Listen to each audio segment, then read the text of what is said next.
तुम्ही जर रेल्वेने प्रवास करत असाल तर सावधान, कारण अनेक प्रवासी हे रेल्वेने प्रवास करतात आणि आपले जे सहकारी जे प्रवासी आहेत त्यांच्याशी गप्पा गोष्टी करतात आणि यासोबत एकंदरीत चर्चा या ठिकाणी होते। परंतु आपण प्रवास करीत असताना आपले जे सहकारी आहेत ते कशा पद्धतीचे आहेत, कुठल्या बॅकग्राऊंडमध्ये हे पाहणं फार गरजेचं आहे। परंतु आपण ते न बघता थेट त्यांच्याशी आपण मिसळतो आणि त्यात आपला घात होतो।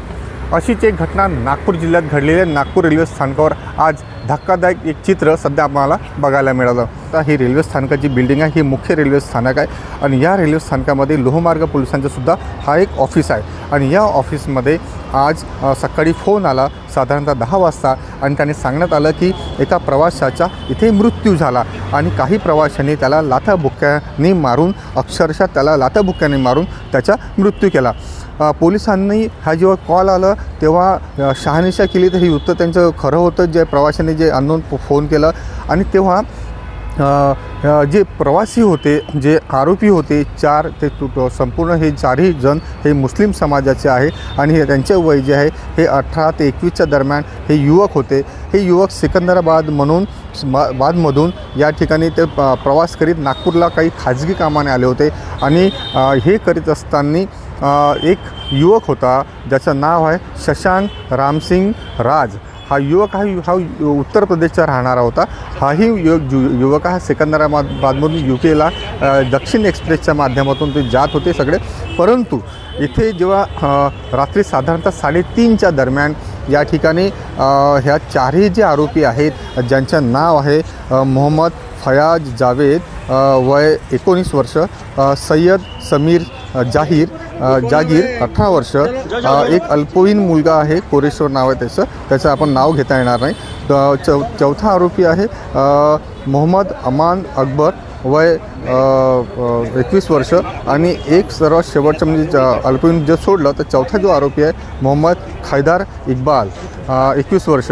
हे सगळे राहणारे हैदराबादला आहेत आणि हे सगळे आरोपी नागपूरला काही खाजगी कामासाठी येत होते आणि हे येत असताना साधारणतः 3:30च्या दरम्यान जे युवक आहे शशांक राज जो UPचा मुलगा आहे असा झोपलेला होता आणि या झोपेमध्ये त्याचा मोबाईल आणि पैसे त्यांनी चोरले। या आरोपीने अक्षरशः त्यांच्या रात्री खिशातून चोरले आणि ही सगळं त्याच्या जेव्हा लक्षात आलं त्याने आरडाओरडा केला आणि त्याला जाब विचारलं। परंतु त्यांनी त्या आरोपीने त्या जे मृतक आहे शशांक राज याला लाथाबुक्क्यांनी सर्वांसमोर त्यांनी मारलं आणि अक्षरशः त्याचा जीव घेतला आणि ही अतिशय धक्कादायक घटना सर्व प्रवासी बघत होते। आरडाओरडा झाला परंतु 4 लोक जे युवक होते अक्षरशः जो त्यांनी तांडव केलं, तिथे हाणामारी केली, मारामारी केली। प्रवासी जे सहप्रवासी ते घाबरले। त्याच्यातल्या एका प्रवाशाने नागपूर पोलीस स्टेशनमध्ये नागपूर रेल्वे स्थानकाच्या लोहमार्ग पोलिसांना फोन केला आणि त्यांनी सांगितली ही घटना सांगितली। परंतु ही घटना जेव्हा घडली, जेव्हा त्यांच्या लक्षात आलं पोलिसांनी त्यांचे गंभीर ही सगळं स्वरूपाचे गुन्हा आहे, तर लोहमार्ग पोलिसांनी सुद्धा अतिशय प्रामाणिकपणे काम आणि तत्परतेने त्यांनी काम केलं आणि जेवढे पोलीस जे स्थानक होते त्यांना अलर्ट केलं आणि अलर्ट करून जे RPFचे जवान आहे, लोहमार्ग RPFचे जवान आहे त्या लोकांना दक्षिण एक्सप्रेसमध्ये त्यांनी त्यांचे ठेवलं आणि ह्या घटनेच्या त्या बोगीमध्ये जाऊन त्यांनी मॉनिटरिंग केलं आणि हे करीत असताना त्या संपूर्ण आरोपीवर पाळत ठेवलं। त्याने कुठल्याही प्रकारचं त्यांनी सांगितलं नाही की आम्ही पोलीस आहोत म्हणून।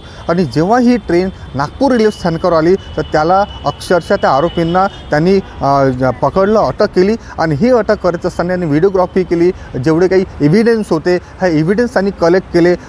जे सहप्रवासी होते, जे विटनेस होते त्या विटनेसचं बयान घेतलं, त्यांची व्हिडिओग्राफी झाली आणि सगळं एकंदरीत जे केस स्टडी, संपूर्ण केस स्टडी आणि विक्टीमला 100% त्यांनी त्याला शिक्षा झाली पाहिजे, या गुन्ह्यामध्ये शिक्षा झाली पाहिजे हा संपूर्ण त्यांनी सगळं त्या ठिकाणी एकंदरीत स्टडी केली आणि पंचनामा करून त्यांना अटक केली।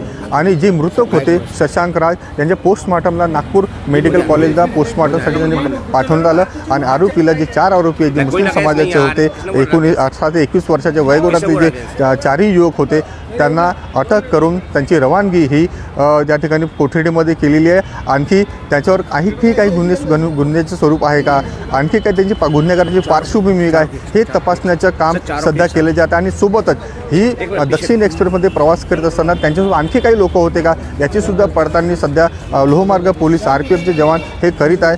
परंतु एक सगळ्यात महत्त्वाचं म्हणजे की हे आपण जो रेल्वे स्थानकावर जेव्हा जातो आणि सहप्रवाशांसोबत आपण प्रवास करतो तेव्हा हे लक्षात घेणं आवश्यक आहे की आपले सहप्रवासी कुठले आहेत, कुठल्या कॅटेगरीचे आहे, कुठल्या मानसिकतेचे, आरोपी तर नाही.